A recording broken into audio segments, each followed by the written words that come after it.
اعوذ باللہ من الشیطان الرجیم بسم اللہ الرحمن الرحیم۔ اسلامک لرننگ کے معزز دوستو، السلام علیکم۔ امید کرتا ہوں کہ آپ لوگ خیریت سے ہوں گے اور اللہ تعالیٰ آپ کو اپنی حفظ و امان میں رکھے، آمین۔ دوستو، آج میں آپ کو ایک اسلامی حکایت سناؤں گا جس کا عنوان ہے نصوح کی توبہ۔ تو چلیے دوستو، اس اسلامی حکایت کو شروع کرتے ہیں۔ ایک شخص جس کا نام نصوح تھا، اس کی شکل و صورت اور آواز بالکل عورتوں جیسی تھی۔ وہ لباس بھی زنانہ پہنتا تھا۔ جب گھر سے نکلتا تو نقاب پہن لیتا۔ اس نے زنانہ حمام میں دلالی کا پیشہ اختیار کر لیا۔ امیر زادیوں کو نہلایا دھلایا کرتا تھا۔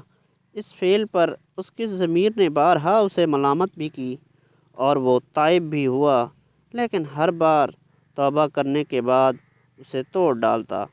ایک دن وہ کسی اللہ والے کے پاس گیا اور التجا کی کہ حضرت، میرے حق میں دعا کریں۔ بزرگ نے صفائی قلب سے اس کی حالت کا مشاہدہ کر کے حلم سے کام لیا اور اسے نہ بتایا کہ تم نے بہت برا کام اختیار کر رکھا ہے، بلکہ مسکرا کر فرمایا، اللہ تعالیٰ تجھے سچی توبہ کی توفیق عطا فرمائے۔ نصوح وہاں سے رخصت ہو کر حمام میں آیا تو بادشاہ کی بیٹی نہانے آئی۔ خدا کی قدرت، اس کا قیمتی موتی کھو گیا جو تلاش کرنے پر بھی نہ ملا۔ آخر فیصلہ ہوا کہ حمام کا دروازہ بند کر کے تمام عورتوں کی جامع تلاشی لی جائے۔ یہ دیکھ کر نصوح خوفزدہ ہو گیا۔ اس کے چہرے کا رنگ زرد ہو گیا۔ اسے معلوم تھا کہ اگر راز فاش ہو گیا تو اسے قتل کر دیا جائے گا۔ اس نے خدا سے درخواست کی، اے مولا، اگر تو مجھے اس ذلت و رسوائی سے بچا لے تو میں آئندہ کبھی بھی اس حمام میں نہ گھسوں گا۔ وہ دل ہی دل میں آہوزاری کر رہا تھا کہ آواز آئی، اے نصوح، اب تیری باری ہے، تلاشی دینے کے لیے تیار ہو جاؤ۔ یہ سن کر اس کے ہوش اڑ گئے اور وہ بے ہوش ہو کر گر پڑا۔ اسی لمحہ اللہ کی رحمت جوش میں آئی۔ فوراً کنیز نے آواز دی، گوہر نایاب مل گیا، اب کسی کی تلاشی نہ لو۔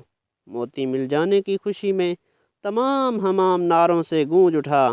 اس دوران نصوح کو بھی ہوش آ گیا اور عورتیں دوڑتی ہوئیں اس کے پاس آئیں اور کہا، اے نصوح، ہمیں معاف کر دے، ہم نے تیرے حق میں بدگمانی کر کے بہت بڑا گناہ کیا۔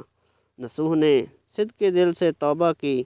خدا نے اس کی عزت بچا لی اور اس کی توبہ ضرب المثل بن گئی۔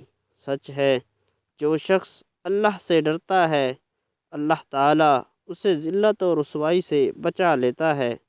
تو دوستو، یہ تھی آج ہماری چھوٹی سی ویڈیو۔ امید کرتا ہوں کہ آپ کو یہ اسلامی حکایت پسند آئی ہوگی۔ مجھے دیجیے اجازت، اللہ حافظ۔